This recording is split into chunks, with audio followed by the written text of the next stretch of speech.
안녕하세요. 박용모 목사입니다. 역대하 어떻게 묵상할 것인가 안내하겠습니다. 역대하는 역대기 중에서 하편에 속하는 성경으로 총 36장으로 되어 있습니다. 역대하를 잘 묵상하기 위해서는 먼저 역대상 어떻게 묵상할 것인가 안내 영상을 다시 한번 보고 묵상하시기 바랍니다. 그 영상에서 역대기의 기록 배경과 당시의 상황들 그리고 역대기의 관점들을 잘 설명해 놓았으니 꼭 먼저 다시 보시고 묵상하시면 도움이 되겠습니다. 이 중에서 역대기의 기록 배경만 좀 다시 한번 살펴보겠습니다. 역대기는 신명기 역사서와는 달라요. 신명기 역사서는 포로로 사로잡혀간 유대 공동체가 우리나라가 왜 포로가 되었을까? 나라가 멸망했을까? 질문하면서 그 질문에 대한 대답으로 기록한 역사서들이 신명기 역사서인데 역대기는 다릅니다. 역대기는 포로에서 귀환한 유대 공동체가 어떻게 신앙 정체성을 회복할 수 있을까? 질문하면서 성전을 중심으로 유대 나라의 회복을 꿈꾸며 기록한 역사서가 역대기입니다. 이와 같은 역대기는요, 특징을 갖고 있는데 역대하의 특징 두 가지입니다. 첫 번째, 역대하는 남유다 왕들의 역사만을 기록하고 있어요. 이스라엘 왕들의 역사를 기록한 역사서는 열왕기와 역대기가 있지요. 열왕기 같은 경우는 남유다와 북이스라엘 왕들을 서로 교차하면서 모두 기록하는 반면에 역대하의 경우는 남유다 왕들의 역사만 기록하고 있습니다. 그 이유는 이스라엘을 다시 회복시킬 메시아, 성전을 중심으로 회복시킬 메시아가 다윗의 혈통으로 오실 텐데 그 다윗의 혈통의 왕들이 바로 남유다 왕들이기 때문입니다. 자, 두 번째 특징, 역대하의 두 번째 특징은 다윗과 솔로몬을 왕들의 표준으로 삼는다는 점입니다. 왕들의 역사를 기록한 열왕기와 역대하는요, 왕들을 평가하는 기준이 다른데 열왕기 같은 경우는 북이스라엘은 여로보암의 죄를 따랐는가 안 따랐는가를 기준으로 왕들을 평가해요. 반면 남유다 같은 경우는 다윗의 본을 따랐는가 안 따랐는가를 가지고 왕들을 평가합니다. 반면에 역대하의 경우는요, 다윗과 솔로몬을 이상적인 왕으로 놓습니다. 그래서 이 다윗과 솔로몬의 표준에 따랐는가 안 따랐는가를 기준으로 평가를 해요. 그러면 왜 다윗과 솔로몬을 이 표준으로 삼았는가? 두 가지 이유인데 하나는요, 다윗과 솔로몬이 성전에 대한 태도가 아주 좋았기 때문에 그렇습니다. 다윗은 예루살렘 성전을 짓기 위해 준비했던 왕이고 솔로몬은요, 다윗이 준비한 걸 가지고 직접 성전을 건축한 왕이죠. 성전에 대한 태도가 아주 훌륭했던 왕들이었습니다.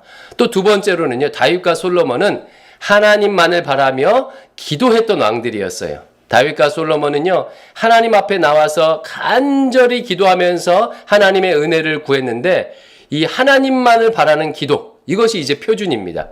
그래서 기도의 본을 보였던 다윗과 솔로몬을 왕들의 표준으로 삼는 특징을 가지고 있습니다. 자, 그러면 이와 같은 특징을 가지고 있는 역대하를 어떻게 묵상할 것인가 안내하겠습니다. 총 3가지 방법으로 묵상해 보시기를 바랍니다. 첫 번째로는요, 솔로몬의 성전 건축 과정을 깊이 있게 묵상해 보십시오. 역대상 같은 경우는 다윗 왕이 성전을 건축하기 위해서 준비하는 과정을 길게 기록하고 있다면 역대하 같은 경우는요, 다윗이 준비한 그 재료를 가지고 솔로몬이 성전을 직접 건축하는 과정을 길게 기록하고 있어요. 무려 1장에서 9장까지가 그 내용을 담고 있습니다. 이것을 좀 깊이 묵상해 보십시오. 근데 역대하에서 나온 솔로몬의 성전 건축 과정은 열왕기에 나온 성전 건축 과정과는 좀 다릅니다. 열왕기의 경우는 솔로몬이 성전을 건축하는 과정에 불미스러움을 여과 없이 다 기록하고 있습니다. 예를 들어서 솔로몬은요, 성전보다도 자신의 왕궁을 더 오랜 기간 길게 건축했다고 그렇게 기록하고 있어요. 뿐만 아니라 성전 낙성식도 열왕기의 경우는 성전을 짓고 난 다음에 낙성식을 한 것이 아니라 자기 왕궁까지 다 짓고 난 다음에 낙성식을 한 것으로 기록하고 있어요. 뿐만 아니라 열왕기에서는요, 솔로몬이 가진 부와 지혜가 하나님을 섬기는데 방해가 되는 것으로 묘사하고 있습니다. 반면 역대하의 경우는 다릅니다. 역대하는요, 솔로몬이 가진 부와 지혜가 성전을 짓는데 매우 중요한 역할, 긍정적인 역할을 한 것으로 묘사하고 있어요. 뿐만 아니라 솔로몬이 성전을 짓는 과정이 과거 모세가 성막을 짓는 과정과 아주 유사한 순서, 비슷한 순서로 짓고 있음을 말합니다. 즉, 이 솔로몬 성전은 하나님의 뜻에 합하게 지어지는 성전임을 보여주는 거죠. 또 역대하 같은 경우는요, 이 솔로몬 성전이 지어질 때 이방인들이 동참하고 이방인들이 칭송하는 내용을 담고 있어요. 두로왕 후람이 이 솔로몬 성전을 짓는데 함께 동참하고요. 다 성전이 짓고 난 다음에는 스바 여왕과 같은 사람이 와서 굉장히 성전을 칭송합니다. 즉, 이 솔로몬 성전은 단지 이스라엘을 위한 성전뿐만 아니라 온 세계 열방을 위한 성전임을 강조하는 방식으로 기록하고 있죠. 이런 솔로몬 성전 건축 과정을 기록한 내용 중에서요, 하이라이트는 성전을 다 건축하고 낙성식을 할 때 솔로몬이 기도하고 하나님께서 응답하시는 그 내용이 이 부분의 하이라이트입니다. 5장부터 7장이 나오는데요. 이 기도를 보고 또 하나님의 응답을 보면 이 성전이 어떤 의미를 가지는지, 하나님께서 이 성전을 통해서 무엇을 하길 원하시는지가 잘 드러나 있어요. 이 부분에 특별히 초점 맞춰서 묵상해 보시기 바랍니다. 두 번째, 솔로몬 이후에 나오는 왕들 중에서 선한 왕들의 개혁을 묵상해 보시기 바랍니다. 특별히 역대하는요, 3명의 왕을 길게 기록하고 있어요. 여호사밧, 히스기야, 요시야의 정책을 길게 기록하는데, 길게 기록했다는 것은 중요하다는 뜻이겠지요. 이 세 왕은요, 다윗과 솔로몬의 표준을 잘 따랐던 왕입니다. 성전에 대한 바른 태도를 가지고 있었습니다. 선대 왕의 악한 실정으로 말미암아 무너진 성전 제사와 예배, 또 회파된 성전 질서를 회복하면서 개혁합니다. 성전에 대한 바른 태도를 갖고 있던 새 왕들의 이야기를 여러분 깊이 한번 묵상해 보시기 바랍니다. 어떤 식으로 정화하고 개혁을 했는지.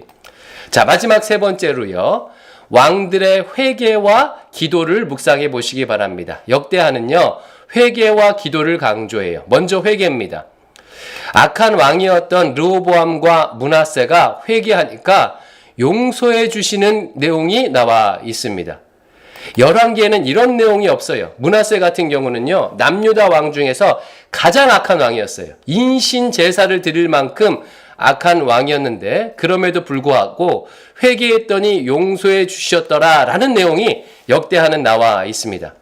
반면에 선한 왕이었던 아사와 여호사밧은요, 훌륭한 일들을 많이 했음에도 불구하고 인생의 후반기에 하나님 앞에 실수했는데 회개 안 하니까 경고하고 심판을 받는 그런 내용이 나와 있어요. 이처럼 회개를 강조합니다. 왜 회개를 강조하겠습니까? 포로에서 귀환한 이스라엘 백성들아, 너희들이 마음을 내게로 돌이켜 회개하면 내가 유대 나라를 다시 세워줄 거야. 이런 약속을 하고 있는 그런 것이지요. 뿐만 아니라 기도도 강조하고 있는데, 아사 왕이나 여호사밧이나 히스기야 등은요, 기도함으로 인해서 위기의 순간에 큰 승리를 거둡니다.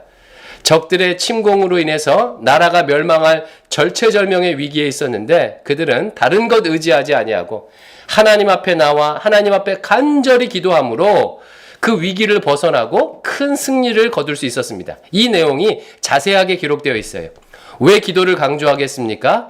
하나님 앞에 너희가 나와서 기도하고 간구하면 내가 무너진 이스라엘 공동체를, 유대 나라를 회복시켜 주실 것이야 라는 소망을 전달해 주시기 위해서이죠.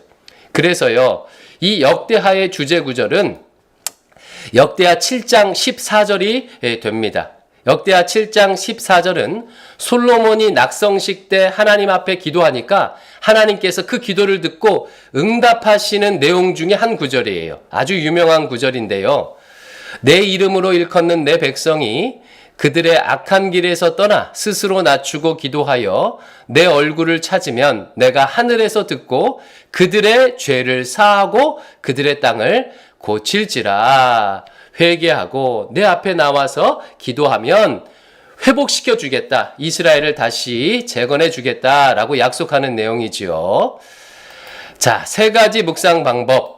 솔로몬의 성전 건축 과정을 깊이 있게 묵상해 보시고, 또 솔로몬 이후에 나오는 선한 왕들의 개혁, 특별히 여호사밧, 히스기야, 요시야 왕의 개혁을 묵상해 보시고, 왕들이 어떻게 회개해서 용서받았는지, 또 어떻게 회개하지 않아서 심판받았는지 묵상하시고, 또 왕들의 기도를 묵상해 보시기 바랍니다.